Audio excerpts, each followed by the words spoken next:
Saint-Esprit. Amen. Amis auditeurs, bien-aimés dans le Seigneur, bonjour.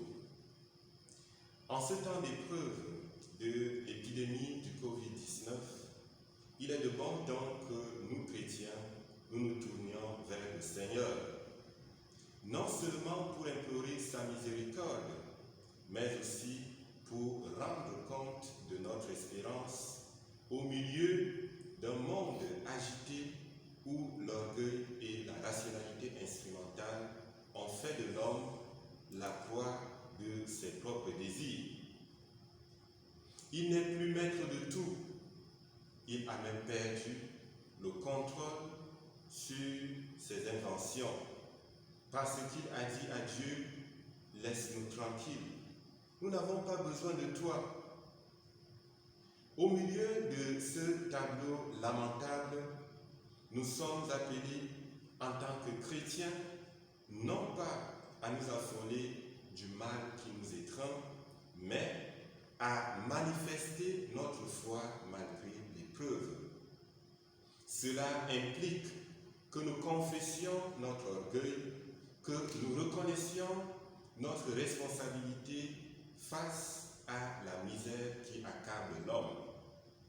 À cet effet, je pense qu'il faut voir le mal du Covid-19 comme une matière à conversion.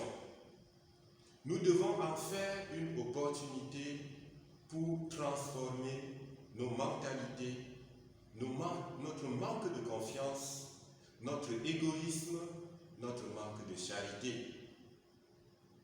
Notre tâche n'est pas de rester tétanisé dans cette épreuve, mais de transformer cette matière première apparemment absurde en un moyen pour consolider notre espérance.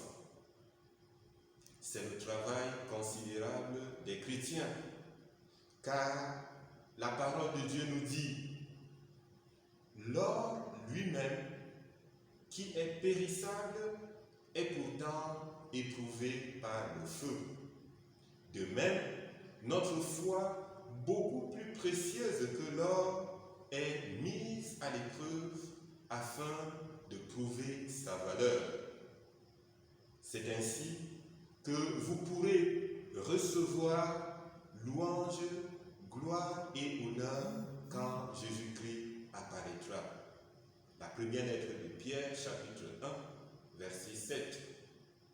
Ainsi, nous voyons que l'homme est toujours dans la main de Dieu et son histoire aussi.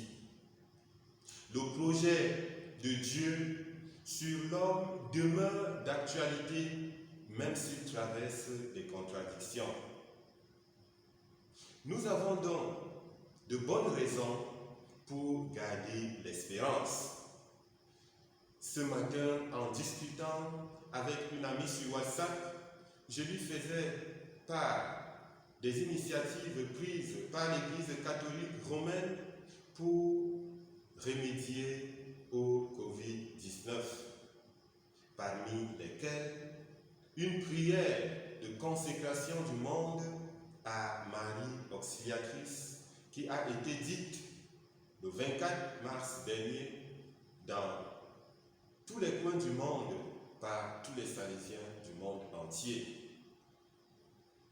Cette amie m'a répondu en disant « Vos histoires de Marie, de grâce, épargnez le monde entier de ça. » Cette affirmation me donne l'occasion de rappeler que Marie est notre mère, la mère de l'espérance, parce que Jésus-Christ est notre espérance.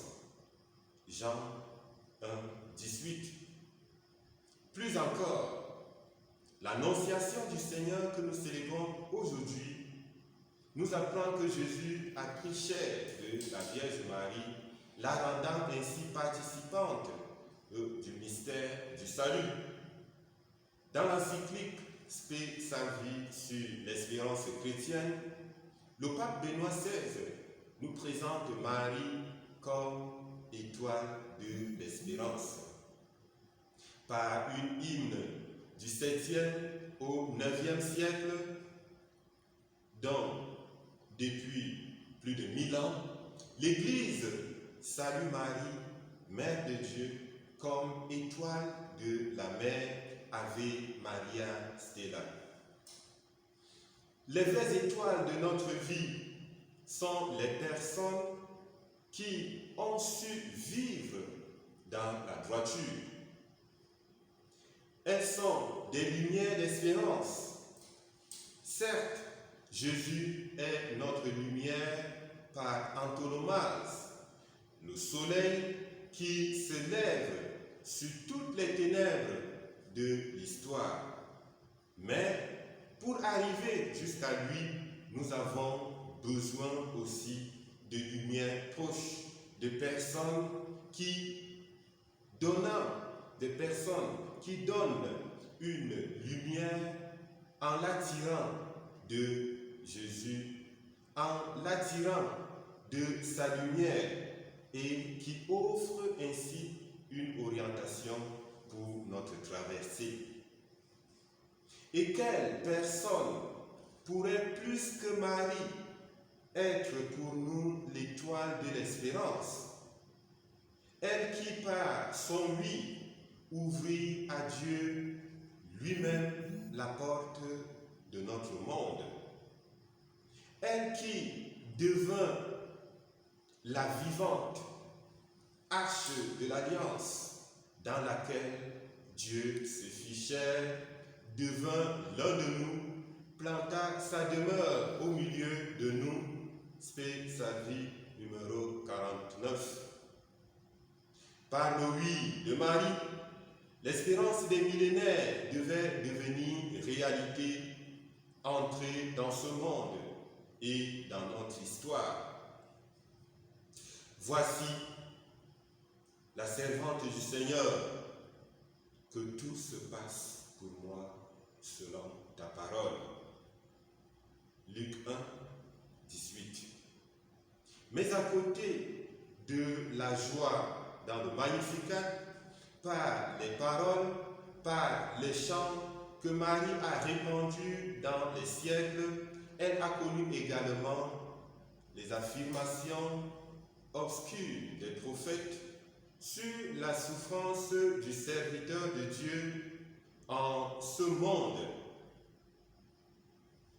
Le vieillard Siméon lui parla de l'épée qui transpercerait son cœur,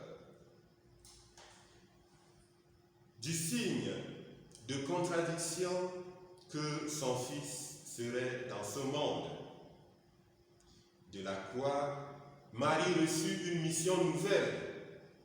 À partir de la croix, elle est devenue mère d'une manière nouvelle.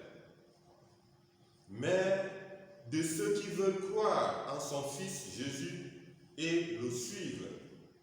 Ainsi, elle demeure au milieu des disciples comme leur mère, comme mère de l'espérance. Sainte Marie, Mère de Dieu, notre Mère, enseigne-nous à croire, à espérer et à aimer avec toi. Aide-nous à comprendre le sens de l'épidémie du Covid-19, si elle en a un. Réconforte et soulage les malades. Protège et raffermit ceux qui soignent. Au nom de Jésus-Christ, notre Seigneur. Amen. Au nom du Père et du Fils et du Saint-Esprit. Amen.